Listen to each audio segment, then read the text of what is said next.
है कि भारतीय जनता पार्टी और इंडी गठबंधन, क्योंकि 10 साल हमने यूपीए सरकार के भी देखे और उसमें क्या क्या ज्यादतियाँ, क्या क्या जुल्म मुसलमानों पर हुआ, सच्चर आयोग का क्या हुआ और बटला हाउस इनकाउंटर का क्या हुआ, वो तमाम चीज़ें हमने देखी हैं। और देखने के बाद हम इस नतीजे पर तो 10 साल हमने मनमोहन सिंह के देखे, जिनमें मुसलमानों के साथ जो जो जुल्म और ज्यादतियाँ हुआ, हमने उनसे सवालात किए, उन्होंने कोई जवाब नहीं दिया। भारतीय जनता पार्टी और इंडी गठबंधन, मैं ये समझता हूं, मेरा ये मानना है कि इन दोनों के पीछे आरएसएस है। वो आरएसएस जो हिंदुस्तान में हिंदू राष्ट्र कायम करना चाहता है। अखिलेश यादव का मुस्लिम विरोधी चेहरा पूरी तरह सामने आ चुका है। उन्होंने जिस तरह रामपुर में काम किया है, जिस तरह उन्होंने मुरादाबाद में काम किया है, मैं ये समझता हूँ और मुझे पूरा यकीन है कि आरएसएस बाकायदा हैंडल कर रही है उनको। उत्तर प्रदेश में कहाँ से कौन उम्मीदवार रहना चाहिए, ये आरएसएस तय कर रही है समाजवादी पार्टी अखिलेश यादव की तरफ से। इसलिए मैंने कुछ ऐसी सीटें चुनी हैं जहां पर हमें अपने उम्मीदवार, हमारा जो अपना सामाजिक न्याय मंच हमने बनाया है, ये एम्ब्रेला तंजीम है हमारी, जो छोटी छोटी पार्टियों को लेकर हमने तो कुछ सीटें हमने चिन्हित की हैं, जिसमें से एक रामपुर है। महमूद पराचा साहब को हमने वहाँ उम्मीदवार बनाया है।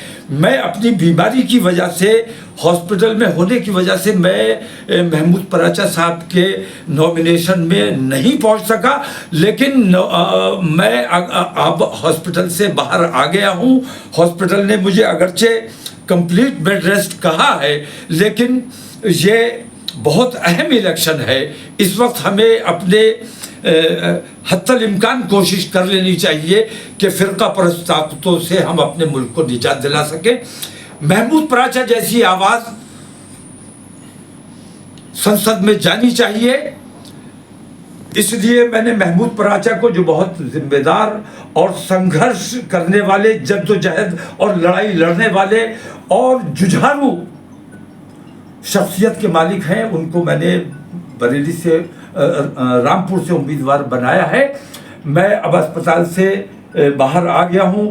इंशाअल्लाह मैं रामपुर में आऊँगा, उनके लिए सभाएं भी करूँगा, उनके लिए पूरी मेहनत की जाएगी। रामपुर के आवाम से मेरी ये अपील है कि रामपुर में अगर आजम खान नहीं है तो रामपुर में साइकिल नहीं चलनी चाहिए। जब तक आजम खान नहीं आएंगे तब तक रामपुर में साइकिल किसी भी कीमत पर नहीं चलने दी जाएगी, और उस साइकिल को नहीं चलने देना और उस साइकिल को पंक्चर करना, ये रामपुर के अवाम की जिम्मेदारी है। खासतौर से मुसलमानों से मैं अपील करता हूँ कि रामपुर में किसी भी किस्म की कार्रवाई साइकिल के साथ किसी भी हालत में नहीं जाना है। महमूद पराचा जिम्मेदार शख्सियत का नाम है और जुझारू नेता है। मैं उनके समर्थन में आऊँगा, पूरी मेहनत करूँगा। अगर मैं गिरफ्तार नहीं हुआ, क्योंकि मेरे पीछे पुलिस भी लगी हुई है, प्रशासन भी लगा हुआ है, सरकार भी लगी हुई है, क्योंकि मैं सच बोलने वाला हूं और सच के लिए जान देने वाला हूं।